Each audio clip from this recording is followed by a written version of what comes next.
Hello everyone, my name is Shima. I'm a graphic designer and I've decided to start a new illustration project called ShiShi's Feelings. ShiShi is the name of my illustration character, a little version of me who expresses my emotions. In this series, I'll be sharing my emotions through art, and you will also learn how to illustrate both digitally and traditionally. Drawing and painting always calm me, and I hope they bring you the same peace. Welcome to my YouTube channel, and I hope you enjoy the journey.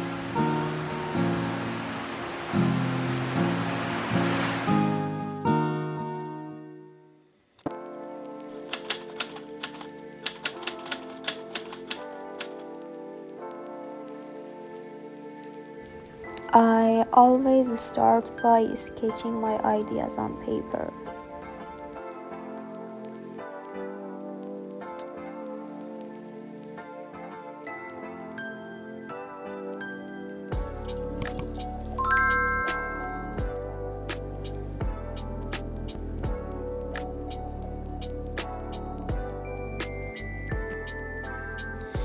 Then I begin sketching in Adobe Photoshop using my graphics tablet.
For the shadows, I choose a dark gray color, lower the opacity, and softly paint in the shading.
add light, I choose a very light yellow color, reduce the opacity, and gently paint in the highlights.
I'm almost done with my illustration. I hope you enjoyed painting with me. Thank you so much for watching this video. If you have any questions, please ask me in the comment section, and don't forget to like the video and subscribe to my channel. See you in the next video.